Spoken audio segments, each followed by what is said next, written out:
If there is one wellness habit I wish more women over 60 would stop treating like a harmless little miracle, it is this idea that if something is natural, bright colored, freshly juiced, and praised online, then more must automatically be better. I understand why people think that way. A fresh juice looks clean. It looks virtuous. It feels like health in a glass. And beet juice in particular has gathered almost a magical reputation. People hear that it may support circulation, help blood flow, and even give a little boost to stamina. So they start believing it must be one of those foods you can improve simply by adding more ingredients, more detox power, more acidity, more sweetness, more clever combinations. But sweetheart, that is not how the body works. Healthy foods still need context. Good things can still be overdone. And even a nourishing juice can become less supportive when it is prepared in a way that does not fit your body. That is the real conversation I want to have with you tonight. Not fear, not hype, just wisdom. Because I am not here to tell you beet juice is dangerous and must never touch your lips again.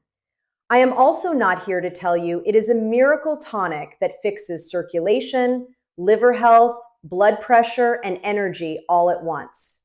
The truth is gentler than that. Beets can absolutely be part of a healthy way of eating. They bring natural color, natural plant compounds, and they can fit beautifully into meals for many women. But what the internet keeps getting wrong is this idea that if a little is good, then a giant glass with 5 extra ingredients must be even better. No. Very often, simpler is better. Smaller is better. Gentler is better. One of the biggest mistakes people make is adding a lot of sweetener. Honey, table sugar, syrups, natural sweeteners. All of that can make beet juice taste more pleasant, yes. I understand why women do it. Beets have that earthy flavor, and not everyone loves it right away. But once you start turning beet juice into dessert, you change the whole way it lands in the body. What could have been a modest, earthy vegetable drink becomes something much more like a quick sugar delivery system. And after 60, that matters. Because many women are already dealing with blood sugar instability, prediabetes, insulin resistance, energy crashes, or that awful cycle where a sweet pick-me-up leaves them even more tired 2 hours later. I do not want that for you. If a food is supposed to support you, it should not leave you on a roller coaster. So if you are using beet juice, I would much rather see you keep it closer to its natural state instead of sweetening it until it barely resembles what it started as. Let your taste buds adjust. Let the body recognize real food again. That is a much wiser path than constantly trying to make every healthy thing taste like a treat. Another common mistake is piling on acidic ingredients. A lot of people do this because they assume detox means lemon, orange, vinegar, sharp flavors, and lots of cleansing language. But for many women over 60, especially women with reflux, gastritis, a sensitive stomach, or simply digestion that has become more delicate with age, that kind of combination can feel like far too much. What sounds fresh on paper can land as heartburn. What sounds energizing can land as nausea. What sounds cleansing can land as bloating, heaviness, or that sour, irritated feeling in the stomach that ruins half the morning. And can I just say something lovingly? Your stomach does not care what looked healthy on social media. Your stomach only cares what it actually has to process. That is why I want women to stop building drinks by trend and start building them by tolerance. If your digestion is sensitive, you do not need a stronger juice. You need a gentler one. That same wisdom applies to vinegar. I know vinegar has become one of those ingredients people add to everything in the name of metabolism, cleansing, blood sugar, all the rest of it. But a highly acidic tonic is not automatically kind to an older digestive system. Sometimes it is simply irritating. Sometimes it is harsh. Sometimes it takes something that could have been a simple, nourishing drink and turns it into a little chemistry experiment your stomach never asked for. And that is really the bigger issue, is it not? So many women have been taught to mistrust simple nourishment. We assume the more intense the ritual, the more effective it must be. But the body often responds best to moderation. I also want to talk about dairy, because some people try to make beet juice creamy by adding milk or other dairy products. Again, I do not believe in dramatic food police. I am not here to tell you one sip of a beet smoothie ruins your life. But I do want to say that for many older adults, that kind of combination can sit heavily. Thick, rich, acidic, earthy, and hard to digest all at once is not always a pleasant mix. Some women feel bloated. Some feel reflux. Some feel like the whole thing just sits there like a rock. That is not your body being difficult. That is feedback. And feedback matters. I wish more women would stop asking, "Is this combination allowed?" and start asking the better question. How does this actually land in my body? That is a grown woman question. That is a wise question. That is a much more useful question than memorizing endless lists of good and bad ingredients. Now, there is another issue I want to touch gently, and that is concentrated raw vegetable juicing in general. Because this is where many people get into trouble without realizing it.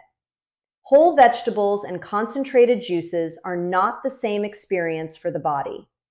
Once you juice something, you often remove much of the fiber and compress a lot of compounds into one fast-delivered drink.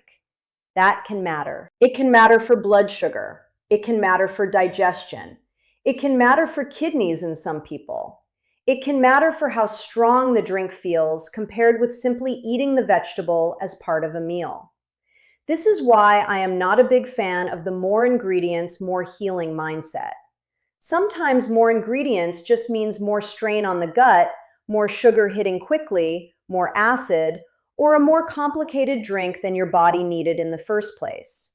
And that is especially true when people start combining beets with lots of other raw vegetables and fruits just because each one sounds healthy on its own.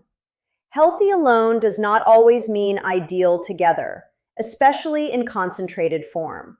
For many women, whole beets or simply roasted beets with a meal may be a much gentler choice than a large glass of juice. A beet salad. Roasted beets with olive oil. Beets alongside protein and greens. That is a very different experience for the body than a big, intense juice gulped down in 5 minutes. And honestly, I think that is one of the wisest shifts older women can make in nutrition. Move away from extremes. Move toward meals. Meals are steadier. Meals are slower. Meals usually come with fiber, protein, and a more balanced effect on the body. Now, that does not mean beet juice has no place. It can, but I would use it with respect, not excitement. A small amount, a simple preparation. No need to pile in sugar, lots of citrus, vinegar, dairy, and every vegetable in your refrigerator. If you enjoy it, let it stay simple. If the earthy flavor feels too strong, I would much rather see a woman soften it gently with something mild like cucumber, a little celery, or perhaps a small amount of green apple than try to blast it into health cocktail territory. The goal is not to disguise the food completely. The goal is to make it tolerable and supportive. And please, respect the dose. This is another place where the internet gets dramatic. Giant glasses, daily cleanses, morning shots, stronger and stronger blends. But your body is not a machine you can bully into health through volume. More is not automatically more therapeutic. Sometimes more is simply more to process. Many women over 60 do better with smaller amounts. A little, not a flood. Gentle, not aggressive. Supportive, not intense. Timing matters too. Some women do better with something like beet juice on a lighter stomach. Others notice it sits better with a little food. Some feel queasy if they drink strong juices too quickly. Some notice dizziness or discomfort if they take in too much at once. That is all useful information. If a habit is truly supporting you, it should feel supportive, not punishing, not irritating, not like something you are forcing because wellness culture told you to. And I want to say something especially important for women with kidney concerns, diabetes, digestive issues, reflux, or medications that affect blood pressure. This is where juice conversations need more respect. Concentrated drinks are not neutral just because they are made from vegetables. They still interact with a real body. And if your body already has sensitivities, that matters. That does not mean you panic. It means you proceed with discernment. This is why I keep coming back to the same truth in midlife and beyond. We do not need miracle drinks. We need supportive lives. A real breakfast, enough protein, enough walking, enough sleep, more stable blood sugar, good hydration, less processed food, less self-neglect, and yes, maybe a small, simple beet juice now and then if it truly suits your body. That is a very different way of thinking than beet juice fixes everything, or never combine it with this one terrifying ingredient. I do not want women over 60 living in fear of their blender. I want them living with discernment. So if I were putting this into the simplest possible guidance, it would sound like this. Keep beet juice modest. Keep it simple. Be cautious with lots of sweetener. Be cautious with highly acidic add-ins if your stomach is sensitive. Do not assume that every healthy ingredient needs to be thrown into the same glass. And above all, pay attention to how your own body responds. If the drink leaves you feeling light, clear, and well, wonderful. If it leaves you bloated, shaky, nauseated, heavy, or uncomfortable, believe that information. I remember how tempting it was in my own health journey to believe that the next little wellness trick would be the thing that finally changed everything. The powder, the tea, the tonic, the juice. But what I learned over and over again is that the body responds more beautifully to steadiness than to drama. That is still true here. Beet juice does not need to be feared. It also does not need to be worshipped. It just needs to be used wisely. You have spent your whole life caring for others. It is time to care for yourself. And sometimes that care begins by making your health habits simpler, gentler, and more respectful of the body you are actually living in now. Age is just the beginning, my love. Vibrant does not have an age limit. And if you have been treating beet juice like a little red miracle in a glass, I hope tonight brings you back to something steadier. Not fear, not hype, just support. A little less experimenting, a little less overdoing, a little more listening, a little more simplicity, a little more trust in your own body's signals. Because that is how real health is built. Not by chasing extremes, but by making ordinary choices with extraordinary care. One glass, one meal, one adjustment, one loving decision at a time.